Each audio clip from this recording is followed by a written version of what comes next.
Olá, olá, 9 de junho de 2020. Confira as principais notícias desta terça-feira. Chuva causa estrago na capital e ventos deixam rastro de destruição no bairro do Turu. Municípios maranhenses atingidos pelas cheias do Rio Mearim vão receber mais de R$600 mil da Defesa Civil Nacional. Ministro da Saúde deve dar explicações sobre mudança nas estatísticas da Covid-19 à Câmara dos Deputados. Veja também como vai ficar o funcionamento do comércio no Corpus Christi. Fique ligado na TV Difusora e tenha um bom dia, Maranhão.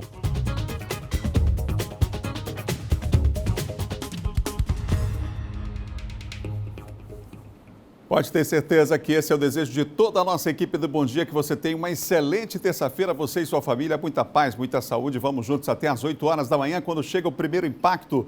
Muita informação para você na Difusora. Daqui a pouco Silvão Alves vai voltar, atualizar os principais assuntos da área de segurança. Diogo Coutrin fala de política, movimentação intensa em relação às eleições 2020. Já já a gente vai falar, e também sobre a ida hoje, é possível a participação hoje da sessão, claro, remota na Câmara dos Deputados do Ministro da Saúde. Houve uma mudança significativa em relação aos dados, a divulgação dos dados estatísticos da Covid-19. Isso, inclusive, tem tomado um debate nacional, no meio político também, e daqui a pouco a gente vai repercutir aqui no nosso Bom Dia, tá bom? Um ótimo dia para você, a Imperatriz, na segunda maior cidade do estado, os amigos em Caxias. Um grande abraço, obrigado pela audiência que só cresce no nosso Bom Dia Maranhão, em nome de toda a nossa equipe que chega na madrugada aqui para fazer o jornal para você, tá bom? Vamos juntos aqui, cumprindo o nosso dever de informar você que está em casa, a gente espera, né? Porque, afinal de contas, é preciso lembrar que ainda temos aí o risco da Covid-19, do novo coronavírus. Há uma preocupação em relação à saída das pessoas depois do fim do lockdown. A gente vai falar sobre esse assunto também durante o programa de hoje. Mas a gente começa o Bom Dia de hoje falando, gente, sobre a chuva que caiu na capital no começo da tarde de ontem. Deixou ruas e avenidas de São Luís alagadas. Ventos fortes também chamaram a atenção e provocaram estragos em vários pontos. Preocupação dos moradores, por exemplo, no bairro do Turu. A gente vai trazer informações a respeito desse assunto e já já ao vivo vamos atualizar você com esse assunto aqui no Bom Dia também, tá bom? Vamos ver a reportagem então sobre esse estrago da chuva de ontem? Vamos lá. Debaixo da ponte Bandeira Tribuse, a água ficou empoçada nos dois sentidos. Motoristas tiveram que parar e esperar até que ela fosse toda escoada. No centro de São Luís, mais transtornos.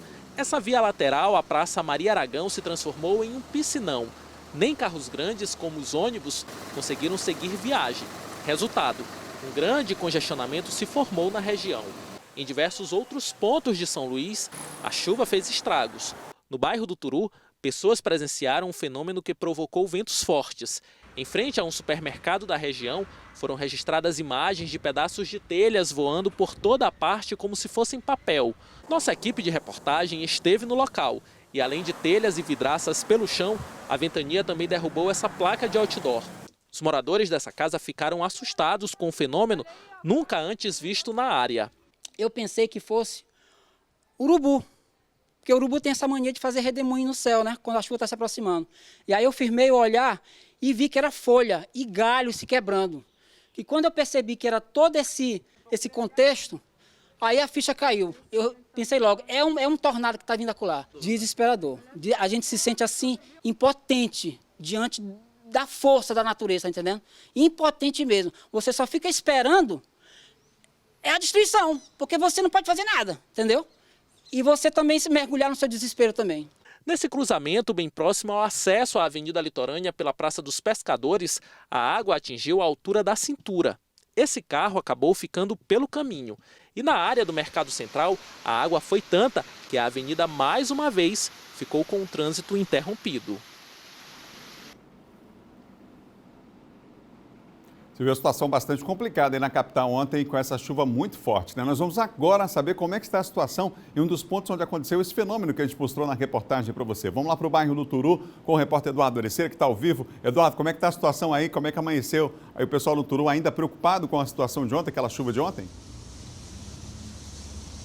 Pois é, Adalberto. Olá, muito bom dia a você, bom dia a todos que acompanham o Bom Dia Maranhão, uma ótima terça-feira a todos. Agora o sol saiu neste momento, Adalberto, mas estava bem nublado aqui, pelo menos aqui na área do Turu, onde aconteceu essa reportagem que o Ciro Mineiro mostrou ontem, esse vendaval que aconteceu aqui, que acabou chamando a atenção de muitas pessoas. A gente está bem próximo aqui à Avenida São Luís de França, no bairro do Turu, que é a principal avenida que atravessa aqui, uma avenida longa, que atravessa a área do Turu. A gente sabe que essa área, ela compreende aí, acaba abrangendo vários bairros. A gente, inclusive, tem relatos que esse vendaval também acabou atingindo outras partes, outros bairros aqui próximos a essa região do Turu, que compõem essa área do Turu, que é justamente a Chácara Brasil e o Jardim Eldorado. A gente também tem relatos, pessoas que entraram em contato conosco, que relataram que tiveram problemas com a questão de telhado, também com alguns objetos que acabaram sendo levados por essa ventania que aconteceu durante a tarde de ontem, durante essa chuva, que não foi uma chuva tão longa, mas bem intensa, que veio acompanhada aí de chuvas, acabou arrastando, como a gente pode perceber nas imagens, acabou quebrando a vidraça de um supermercado aqui na área do Turu, também arrastando telhados de casas e alguns estabelecimentos localizados aqui às margens da Avenida São Luís, Rei de França, e também, como eu já disse, em outros bairros que compõem essa região do Turu, a exemplo do Jardim Eldorado e também da Chácara Brasil. A gente tem esses relatos de moradores que entraram em contato com a gente. Uma ventania muito forte, foi uma chuva de aproximadamente 1 hora, mais ou menos, não foi uma chuva, como eu disse, tão longa assim, já chegou a chover 2, 3 horas aqui em outras oportunidades, no pico da chuva aqui na região norte do estado, na grande ilha de São Luís e também na capital maranhense. A gente está nesse período de transição. Agora há pouco estava até nublado, agora o sol já brilha um pouco mais forte nessa área aqui que nós nos encontramos, no bairro do Turu, mas muita ventania. A gente entrou em contato, Adalberto, daqui a pouco você também vai falar um pouco mais sobre esse assunto ainda, que repercutiu muito ontem, e as pessoas querem ter essa informação também no dia de hoje.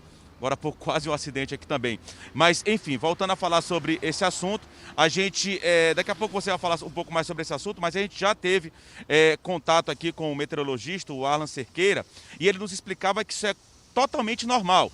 Principalmente nesse período de transição, a gente sabe que agora está saindo do período chuvoso e entrando no período mais seco, no período mais quente, aqui na parte norte do estado, onde está localizada a grande ilha de São Luís. E ele falou que esse efeito, esse fenômeno, é normal para essa época. Essa ventania não chega a ser um tornado, um furacão, algo mais grave, e que não vai causar tanto prejuízo assim, um sinistro tão grande, que possa preocupar as pessoas, como arrastar carros, por exemplo, arrastar pessoas, árvores, como a gente presencia em outros países, a exemplo aí dos Estados Unidos, como a gente já presenciou, a exemplo da Austrália agora recentemente, como arrastou carros, casas, enfim. Isso não vai acontecer aqui, é algo muito normal, principalmente mais na faixa litorânea, mas nessa parte mais onde existem moradias, ele não acontece com tanta frequência, mas quando acontece, acaba sendo mais registrado. Por quê? Porque existem moradias, as pessoas hoje em dia, a tecnologia aumentou muito, pegam o celular, acabam filmando, mas claro, é uma imagem que de repente pode assustar, mas é perfeitamente normal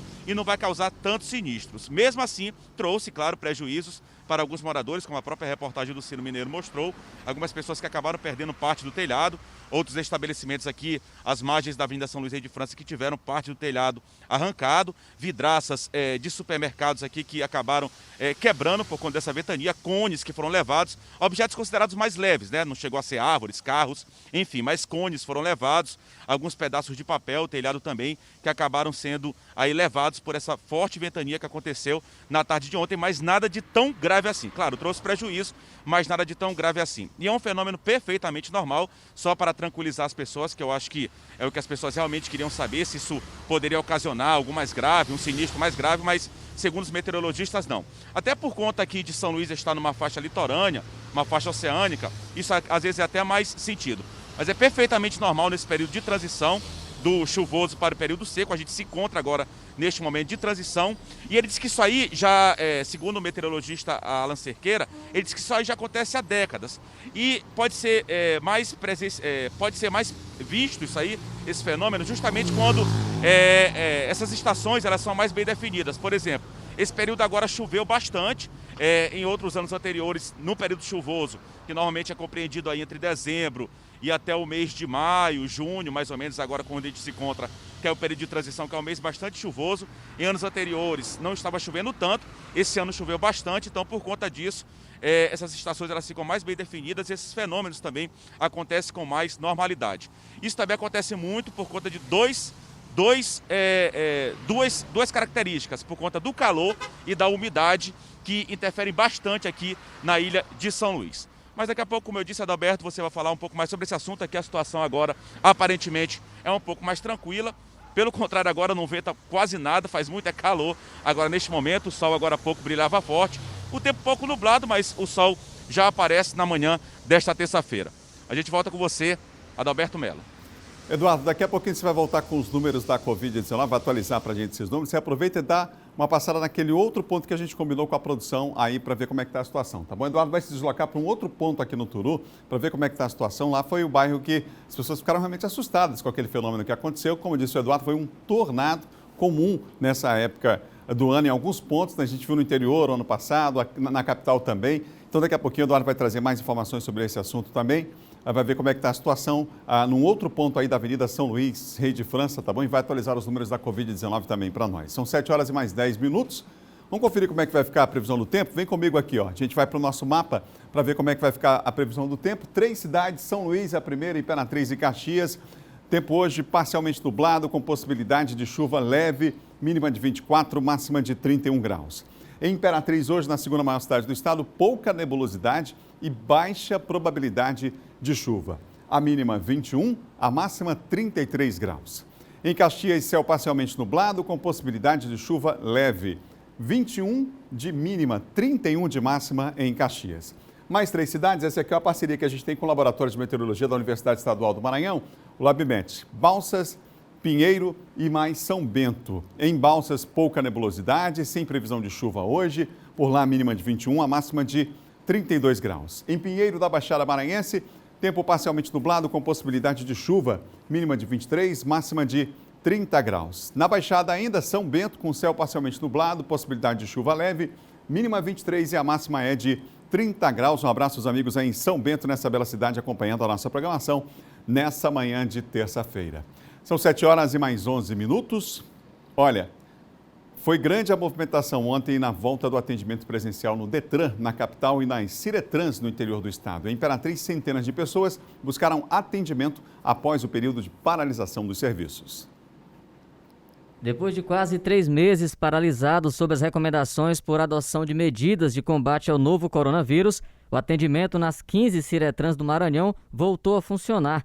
Em Imperatriz, só no primeiro dia foram cerca de 400 pessoas recebidas, com orientações no portão, uso de máscaras e higienizando as mãos na entrada. Todos fizeram cadastro online pelo site ou por telefone, um novo formato que, segundo quem buscou o atendimento, organizou. O atendimento está melhor do que antes, eu achei, né? Tudo organizado, o pessoal obedecendo as normas exigidas pelo Ministério da Saúde, então está muito bom o atendimento. O setor de espera foi dividido entre os usuários que procuraram atendimento geral e os que vieram receber documentos. Arnaldo chegou antes da hora marcada, agendou pelo telefone. Liguei, deu tudo certo, aí estou só esperando agora a entrada aí para receber. Agendaram para hoje que horas? Às 11 horas. O senhor chegou um pouco antes para garantir, né? Uhum. Aqui nós podemos comprovar que está sendo um sucesso esse primeiro dia do retorno das atividades, todas por agendamento, tá? As pessoas não estão aglomerando, estão vindo, compreenderam a mensagem que é um momento especial, o momento desta pandemia, e que a gente tem que ter esse zelo, esse cuidado com a vida e principalmente evitar a proliferação do vírus. Quem precisar do atendimento da Ciretran de Imperatriz deve fazer o agendamento pelo site www.detran.ma.gov.br ou pelo telefone DDD 99 991 32 7717. Todos os nossos atendimentos estão sendo realizados por agendamentos, certo? Então é só entrar no site do Detran, tem uma página lá de agendamentos, e aí a pessoa vai se agendar. E não esquecer de trazer o protocolo de agendamento. Pode ser print, pode ser foto, pode ser impresso, tá? Porque só vai adentrar a primeira Ciretran quem tiver esse protocolo de agendamento, ok? E temos também um telefone que funciona como WhatsApp também, para informações e agendamento, que é o 9132-7717. Também está sendo feito o agendamento através dele, certo? Para aquelas pessoas que têm um pouco de dificuldade em acessar o site.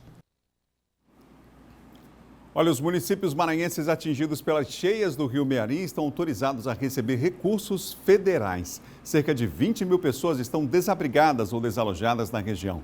Veja na reportagem de Andréa Brito.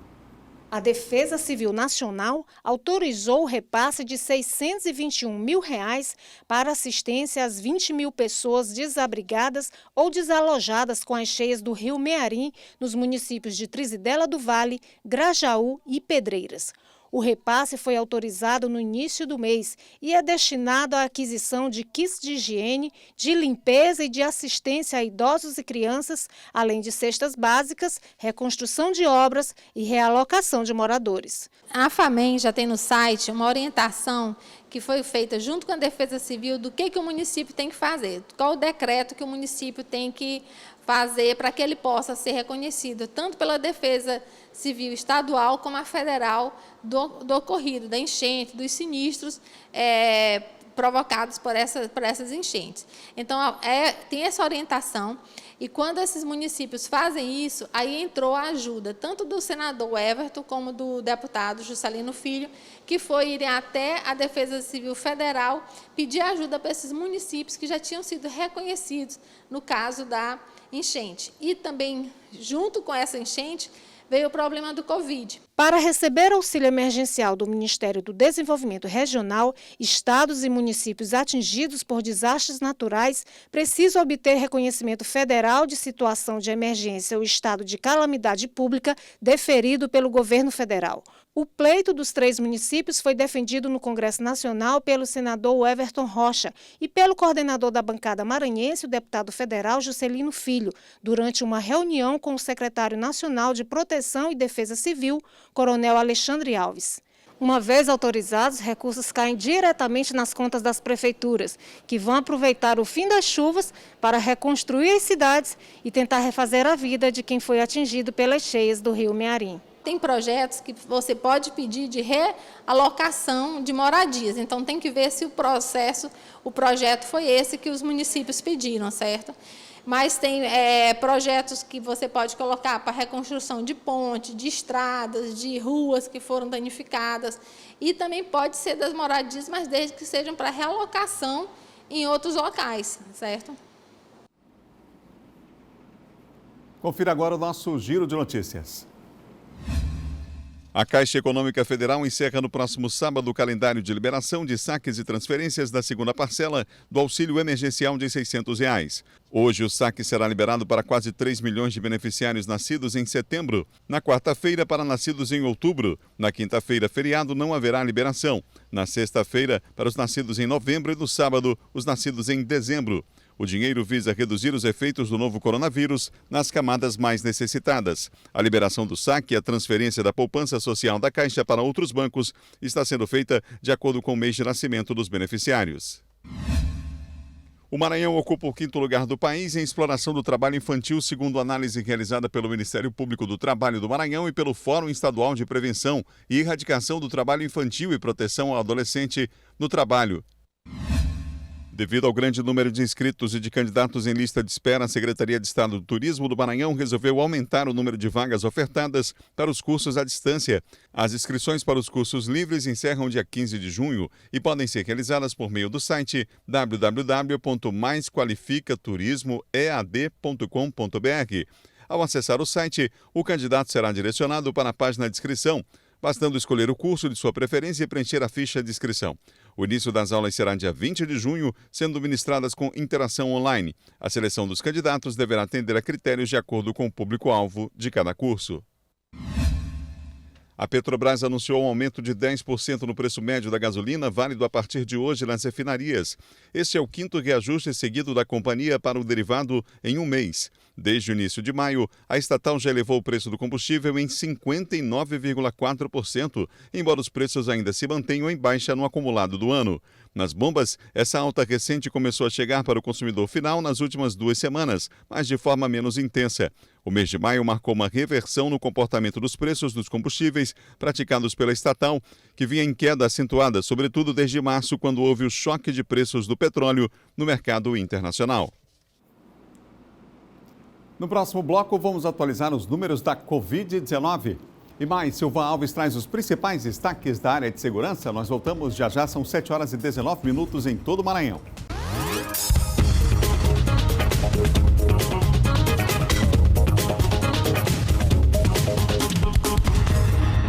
Vamos lá, 7h22 hoje, gente, terça-feira, vamos lá, você ligado aqui no Bom Dia Maranhão, em todo o estado, ligado em Imperatriz, em Santa Inês, em São Bento, em Açailândia, também com a gente.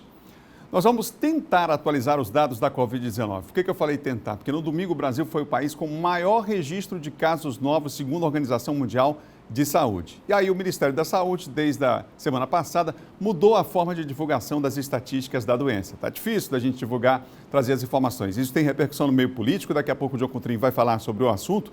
E a partir de hoje, uma nova plataforma ficou de atualizar todos esses dados. Ontem, para você ter uma ideia, o Ministério da Saúde divulgou 2 dados. Divulgou uma informação primeiro, depois divulgou uma segunda informação e até agora não justificou porque houve diferença em relação ao número de mortos anunciados nessas 2 informações que foram divulgadas, foram públicas ontem. A gente vai voltar a falar sobre o assunto, eu repito, daqui a pouco. E nós vamos, a partir de hoje, utilizar aqui na Difusora, até que esse portal esteja de fato funcionando e totalizando os números, que você tem o direito de ter essa informação, diga-se de passagem, nós vamos ter como referência o Conselho Nacional dos Secretários de Segurança, os secretários de Saúde, tá bom? Então, esse Conselho Nacional, desde ontem, tem um site, um portal que está atualizando as informações diretamente nas secretarias dos estados. Portanto, é esse número que a gente vai usar como referência até que o Ministério da Saúde consiga resolver as questões. Agora, pela manhã, um problema também tivemos em relação a essa plataforma que começa a funcionar a partir de hoje. Eduardo está comigo.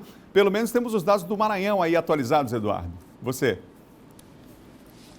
Pois é, Adalberto, a gente vai usar a fonte oficial, como já vem utilizando para os dados locais, né, da Secretaria Estadual de Saúde, que faz essa divulgação todos os dias, já no final da tarde, aí comecinho da noite, que a gente pode levar essa informação. A gente volta a dizer, a gente tem que agir com muita transparência, principalmente neste momento, né, a população, as pessoas têm direito de saber esse resultado, de acordo com a testagem, claro, que é feita, e a gente repassa as informações com muita responsabilidade. E os dados nacionais, a gente também tendo como base aí, além do Ministério da Saúde, tentar resolver esse problema, esses impasses aí, envolvendo a divulgação dos dados da Covid-19, mas também agora do Conselho Nacional dos Secretários Estaduais de Saúde, que inclusive o secretário aqui do Maranhão, Carlos Lula, ele é vice-presidente do CONAS. Mas falando aqui primeiro do estado do Maranhão, são 49.371 casos confirmados, quase 50 mil casos confirmados do novo coronavírus aqui no estado do Maranhão. São 24.852 casos ativos, quase 25 mil. Óbitos já soma 1.247 pessoas que foram infectadas pela Covid-19, que acabaram lamentavelmente morrendo. E o número de recuperados, um número também bastante elevado, felizmente, 23.272 pessoas conseguiram vencer a luta contra o novo coronavírus, conseguiram se recuperar.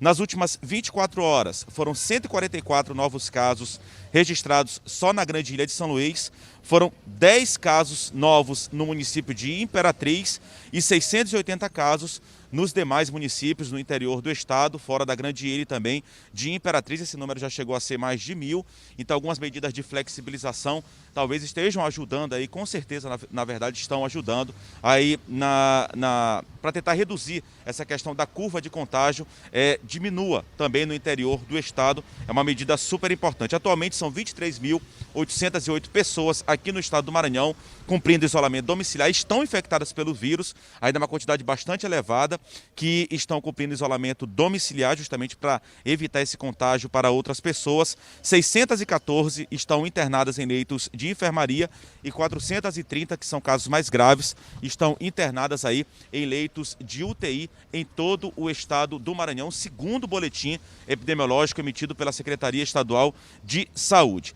A gente vem chamando a atenção, Adalberto, inclusive conversou ontem, o governador Flávio Dino, ele concedeu uma coletiva, a gente indagou ele sobre essas aglomerações, se isso aí não preocupava, essa situação, para que aqui na Grande Ilha já tem uma curva mais, digamos assim, quase que linear, já próximo a, de repente, baixar essa curva, mas ainda é ascendente. Mas essas aglomerações que a gente viu no último final de semana, por exemplo, em supermercados, em praias, em lugares públicos, ela acaba dificultando, né? Já que não são as recomendações que são repassadas pelas autoridades sanitárias, profissionais de saúde, especialistas, pesquisadores que estudam esse tipo de situação e que dizem que ainda é preciso manter o distanciamento social, mas a gente tem visto muito ainda essas aglomerações. Mais de 100 denúncias de desrespeito ao distanciamento social são recebidas por dia aí pela Vigilância Sanitária, quer dizer, um número muito alto, mais de 100 denúncias por dia são recebidas aí pela Vigilância Sanitária. Inclusive foram reforçados esses números aí para que as pessoas possam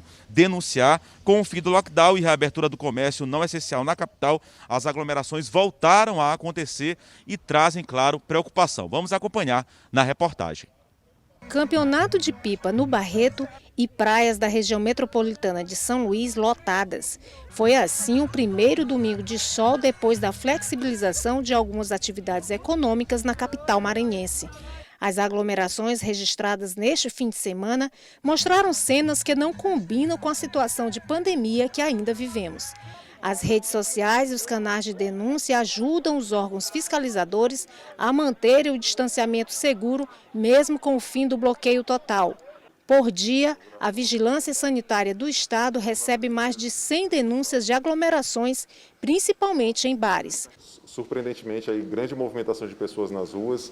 Alguns bares insistiram em abrir, né, e aglomerar pessoas servindo produtos no próprio local de venda, o que está proibido pelo decreto do governo do Estado. Ainda não está liberado esse tipo de atividade e, portanto, nesses locais a gente teve uma atuação mais presente esse final de semana. Mesmo com as equipes nas ruas, fiscalizando e orientando comerciantes e população, o superintendente da Vigilância Sanitária destaca a importância da colaboração de todos para superar a crise sanitária, evitando as aglomerações ou mesmo denunciando através dos números 99162-8274, 98356-0374 ou 99970-0608.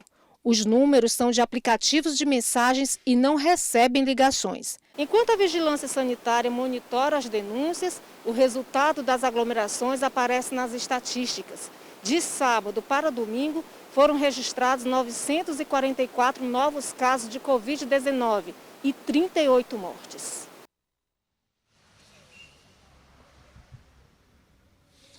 Pois é, Adalberto. Então preocupa ainda essas aglomerações, como a Andrea mostrou aí na reportagem, e é preciso que essas pessoas ainda continuem seguindo as recomendações.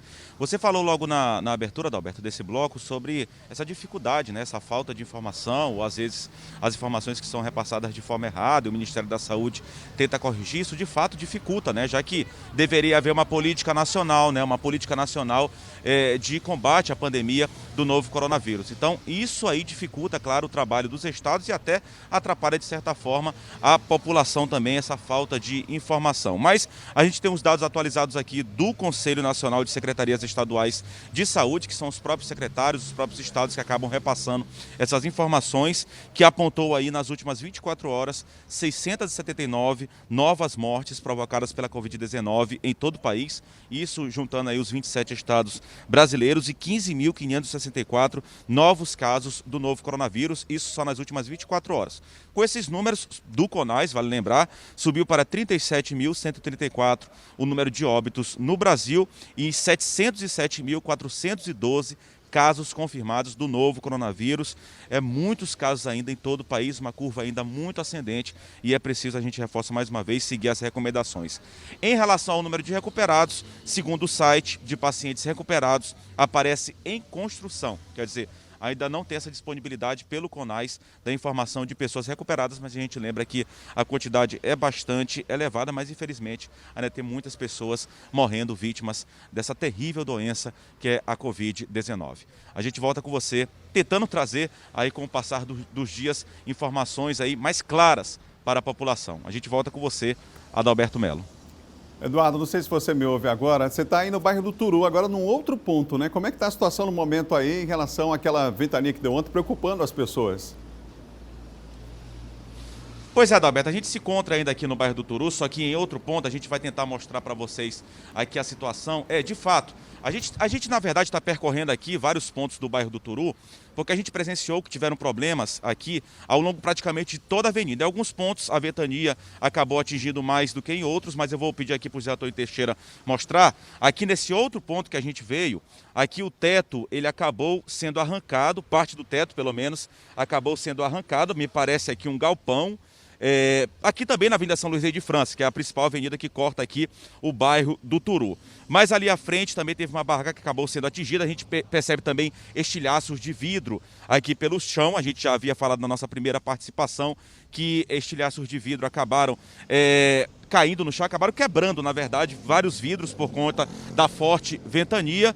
e então alguns vidros foram arrancados. Aqui a gente está próximo a um centro comercial que fica localizado no bairro do Turu, próximo também a um supermercado aqui no bairro que acabou sendo atingido. Tiveram vidraças quebradas por conta da forte ventania, parte do teto também que foi arrancada, ainda tem pedaços de vidro aqui pelo chão. Então a situação aqui foi bem mais delicada do que a nossa primeira participação. Então há alguns pontos ainda aqui no bairro do Turu, como eu disse, também outros bairros aqui que formam essa região do Turu, exemplo da Chácara Brasil e também do Jardim Eldorado, que tiveram casas que foram atingidas, inclusive a gente já mostrou na reportagem por conta dessa forte ventania. Eu falava agora há pouco do tempo, Adalberto, estava nublado, mas agora o sol já começa a sair mais forte, pelo menos nessa área aqui onde a gente se encontra. As nuvens foram embora, pelo menos agora, nas primeiras horas da manhã desta terça-feira. O céu está bem azul, poucas nuvens e o sol brilhando forte, mas ontem, claro, foi uma ventania muito forte que trouxe preocupação, mas a gente já explicou que, claro, alguns sinistros foram causados, mas nada de tão grave. A gente volta com você, Adalberto Melo.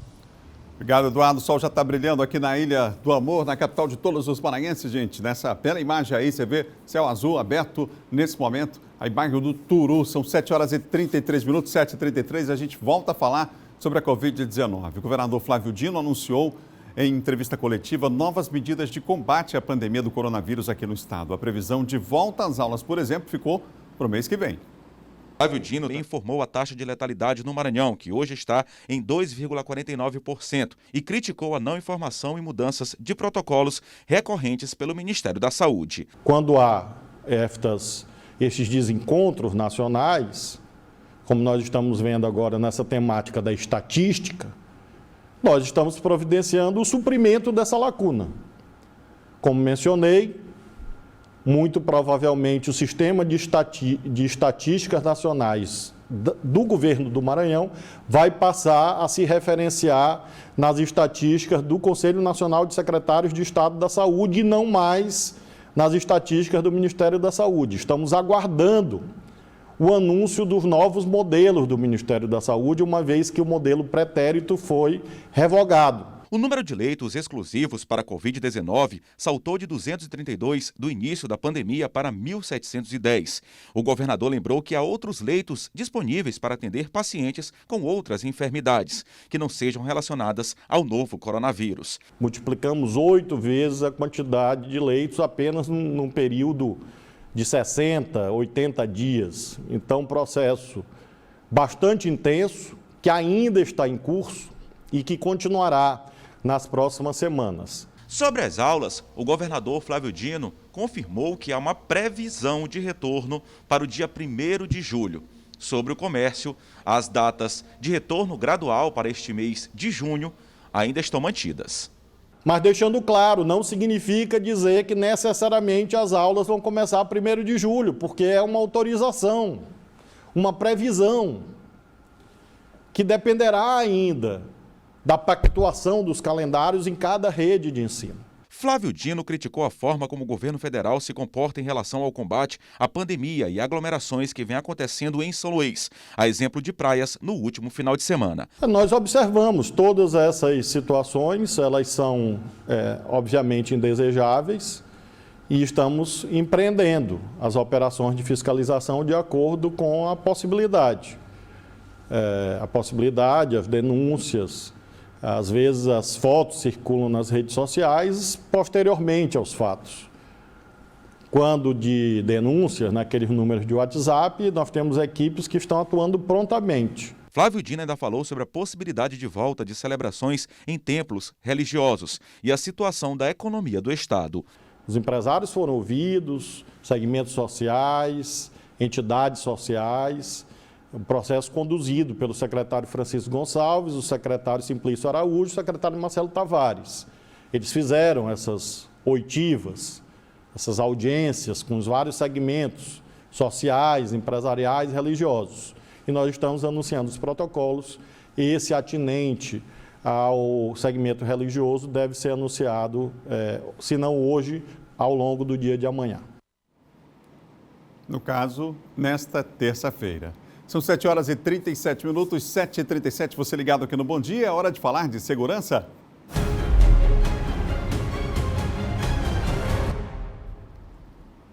Ele apresentou agora há pouco o Bandeira 2 e tem novos detalhes sobre o duplo feminicídio no bairro Quintas do Calhau. Silvão Alves, bom dia. Bom dia, Adalberto. Bom dia a todos.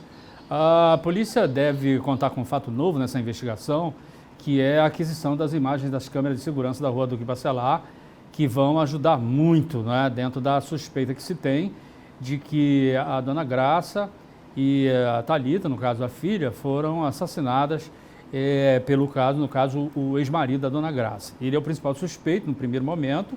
É claro que a investigação ela é embrionária, é apenas o começo de tudo, mas já deu para a polícia ter uma noção diante dos levantamentos periciais que foram feitos no local, de que foi asfixia por estrangulamento, as duas foram estranguladas. Um detalhe que chamou a atenção é que a Thalita lutou bastante, não é? Isso foi provável através de vestígios que foram detectados nas unhas dela, de que ela lutou bastante, provavelmente para tentar defender a mãe, quando a mãe estava sendo assassinada. E possivelmente ela foi a segunda a ser morta a partir do momento em que ela reagiu. Havia vestígio de luta por dentro da casa, tudo revirado, uma prova de que ela lutou bastante. A polícia ainda não definiu ainda se foi uma só pessoa que cometeu esse crime aí, mas possivelmente havia mais de uma pessoa nessa cena aí desse crime. O que chamou a atenção também, Adalberto, é que possivelmente o plano, isso já são conjecturas feitas pelos peritos que estiveram no local, de que havia a intenção de levar esses corpos para serem desovados em algum local que dificultaria possivelmente o achado e depois a identificação dessas pessoas. Alguma coisa não funcionou, alguma coisa deu errado, que foi obrigado o autor ou autores do crime a abortar essa ideia de levar os corpos, tanto é que eles foram deixados dentro do carro, já numa posição de sair dentro da garagem da casa, do imóvel das vítimas. Isso tem interferência direta nas linhas de investigação da polícia, né? Porque se alguém tem interesse em retirar os corpos do local, né? A polícia faz uma leitura diferenciada, por exemplo, de um roubo, já que inclusive, pelo que consta, não foi levado nada. Não foi levado nada. Isso já afasta mais um pouco a questão de latrocínio, que é o roubo seguido de morte, que poderia ser uma causa. Um outro detalhe também, que leva para longe a possibilidade do latrocínio, é o fato de não haver arrombamento no imóvel, que significa dizer que a pessoa tinha livre acesso. Ela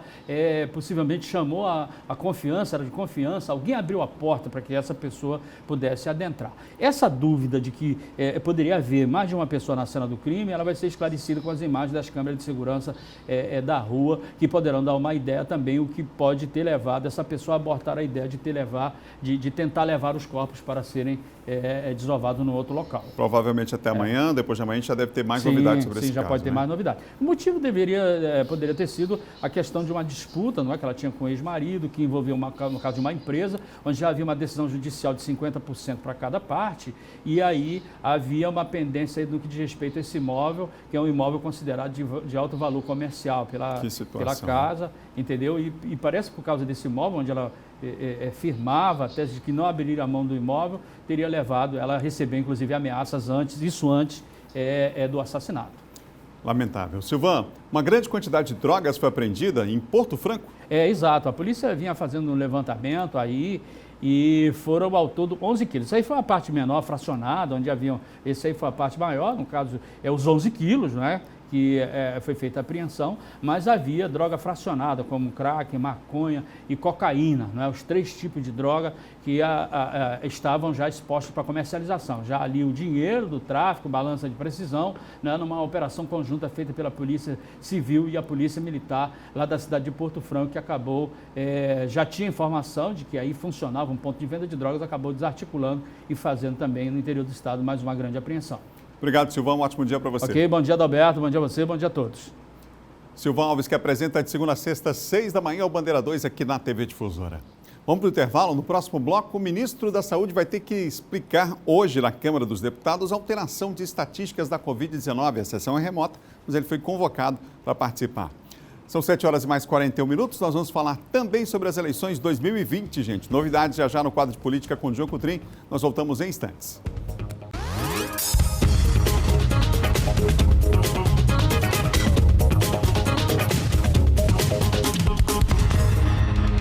7h44, você ligado no Bom Dia Maranhão, nessa terça-feira. Abraçar você que está com a gente pelas redes sociais, o Cauê Silva, o Bruno Miranda também no Facebook com a gente, no Instagram e no Face, você acompanha a nossa programação, compartilha com os amigos também. Estamos de volta agora para falar de política.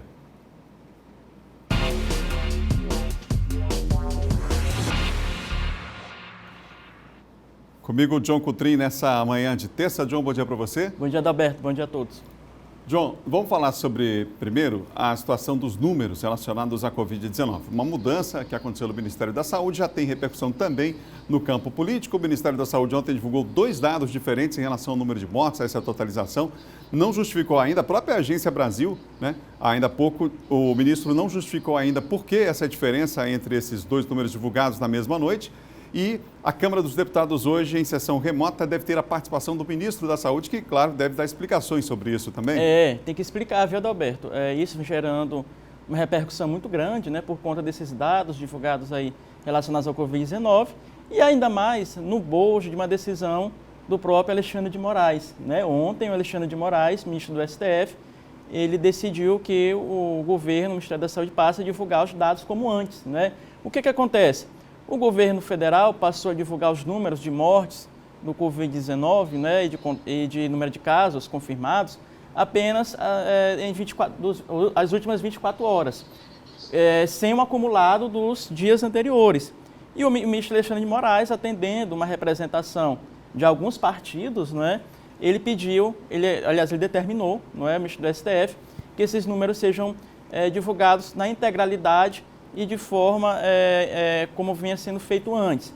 Ele vai, hoje, à Câmara, o ministro, e deve dizer o seguinte, Adalberto, o que ficou aí já em acordo, né? O que o governo federal vai dizer? Vai dizer que o ministro vai dizer, como porta-voz, que até às 16 horas, as secretarias estaduais devem mandar esses dados, né? Para que o governo federal possa, portanto, explicitar a partir das 18 horas. Esse deve, né, ser o acordo, aí, essa deve ser a informação a ser dada pelo ministro hoje aí, em conversa com os deputados e atendendo também a uma decisão do ministro Alexandre de Moraes. Portanto, Adalberto, esse é o correto, né? Para você ter uma ideia, né, o Conselho dos Secretários de Saúde, né, os secretários de saúde de todo o Brasil criaram um site paralelo, não é? E também a própria imprensa também, né? Alguns jornais, como Folha de São Paulo, Globo, G1, Extra, né? Também criaram aí uma plataforma de divulgação paralela, né? Por conta, já que o governo federal não estava divulgando, então esses dados agora passam a ser, né? Tem mais informação por parte do cidadão e pode acompanhar, portanto, nessas outras plataformas. A gente espera, Adalberto, que hoje o governo federal possa cumprir, portanto, aí, né, a decisão do STF. Há um projeto, inclusive, lá na Câmara dos Deputados que trata do assunto no Senado também, para que haja essa transparência, para que seja cumprido o que está no artigo 5º da Constituição, que a gente citava ontem aqui, você lembra? E a Lei de Acesso à Informação, que é de 2011, gente. Então, está na hora, já passou da hora da gente realmente fazer com que essas leis sejam cumpridas, mas o Supremo está de olho, o Congresso Nacional também, para que de fato isso aconteça. O portal ficou de funcionar hoje, agora vamos ver só qual é a metodologia que vai ser utilizada e há, portanto, uma decisão do Supremo para que volte a ser divulgado como anteriormente estava sendo divulgada, não é? Em reunião com Maia, o Alcolumbre, o Barroso defendeu adiar as eleições por algumas semanas. O ministro já se manifestou sobre o assunto e agora já aceita, então, essa tese do adiamento, não é isso, John? Exatamente. Coincidência ou não, Dalberto, a gente falou sobre isso ontem, não é? E ontem mesmo eles se reuniram, o presidente do Senado, Davi Alcolumbre, o presidente da Câmara, Rodrigo Maia, com o presidente do Tribunal Superior Eleitoral, o ministro Barroso, ministro do STF Barroso.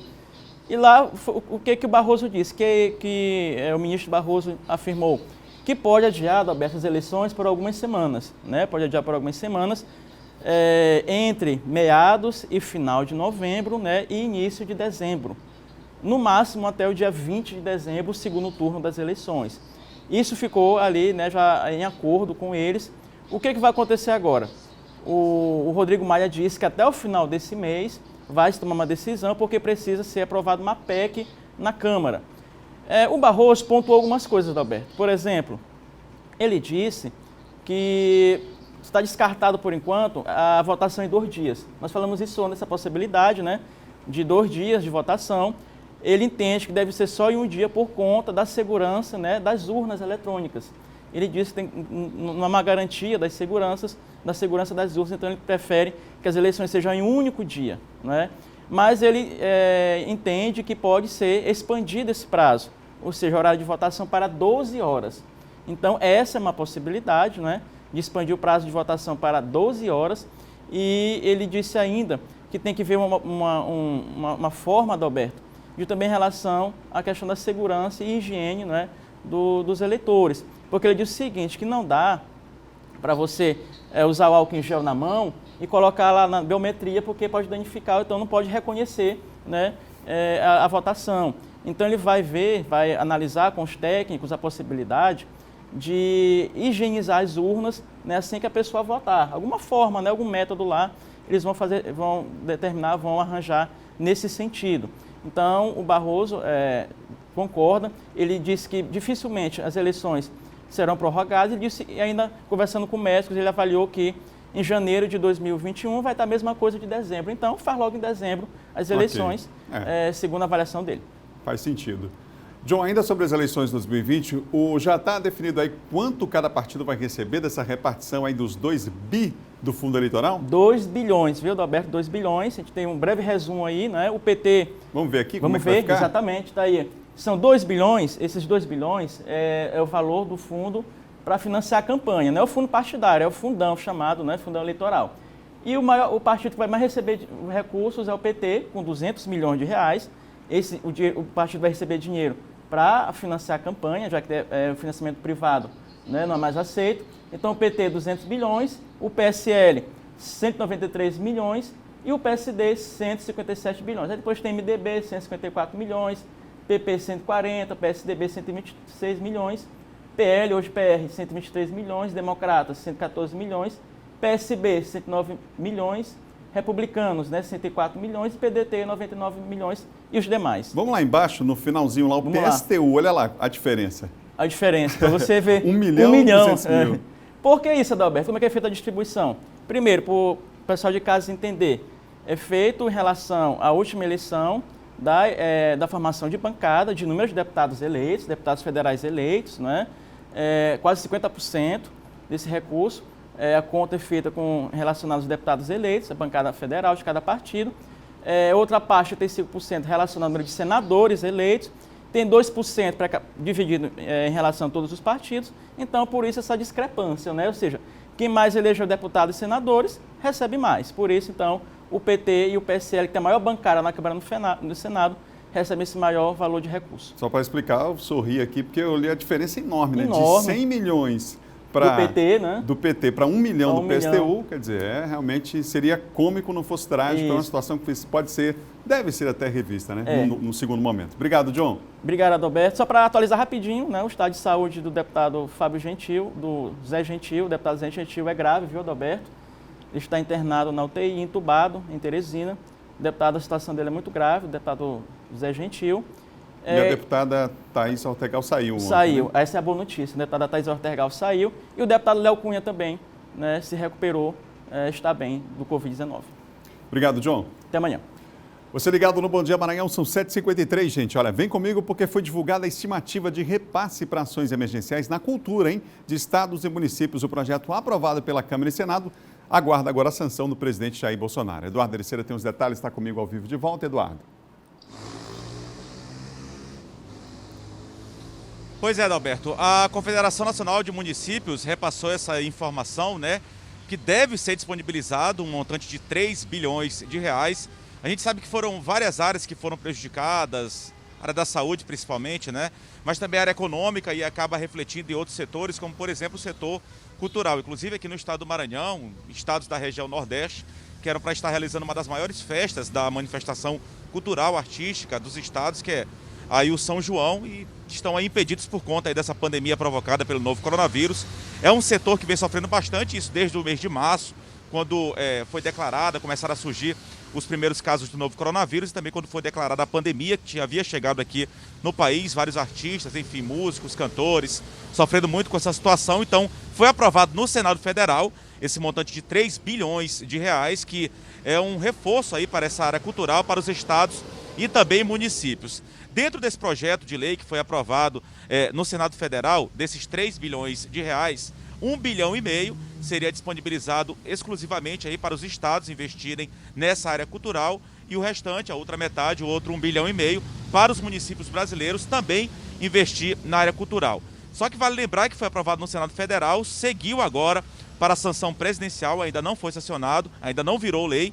essa ajuda de 3 bilhões de reais para o setor cultural de todo o país. É preciso que haja essa ação presidencial aí por parte do presidente Jair Bolsonaro, que pode inclusive mexer no texto. Ele tem, caso seja aprovado, 15 dias a União disponibilizar esse montante para os estados e municípios depois da aprovação, e os municípios devem apresentar em até 60 dias um plano de como esse dinheiro será investido aí no setor cultural, segundo declarou a Confederação Nacional de Municípios.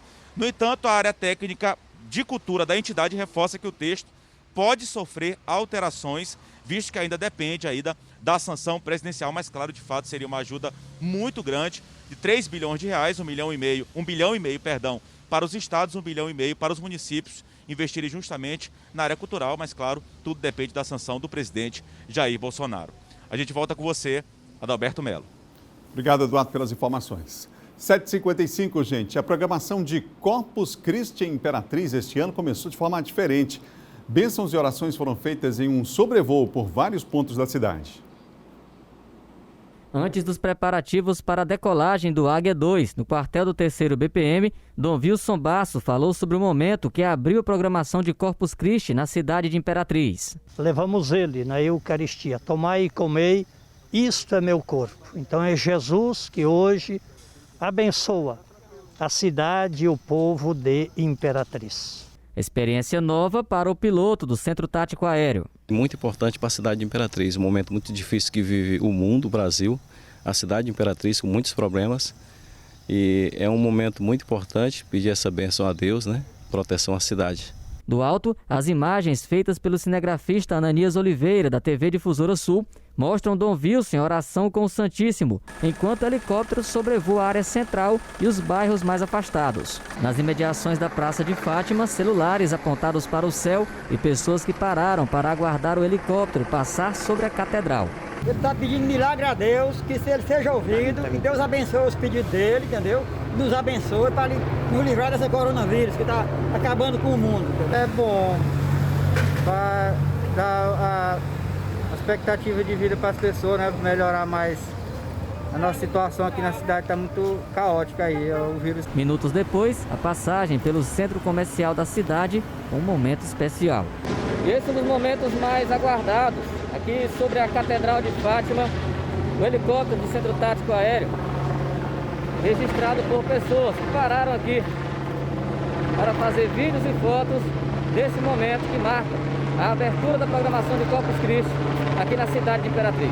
A missão foi encerrada onde tudo começou. Levamos Jesus para ele abençoar a cidade e o povo de Imperatriz, com a Bíblia, a palavra de Deus, o pão da palavra e o pão da Eucaristia. Em especial nesse momento, né? Importante aí essa bênção na cidade de Imperatriz. Bom Dia Maranhão termina agora. Outras notícias você confere no nosso portal M10. Amanhã a gente se encontra cedinho às 7 da manhã, depois do Bandeira 2, se Deus quiser. Muita paz, muita saúde para você. Você tem imagens agora aqui da capital, é assim que a gente encerra o Bom Dia de hoje, com imagens da Avenida São Luís e de França. Um trânsito intenso nesse momento em uma das principais vias aqui da capital. A gente se encontra amanhã. Um ótimo dia, uma boa terça-feira para você. Vem aí o primeiro impacto na hora do almoço, tem hora D. Um abraço.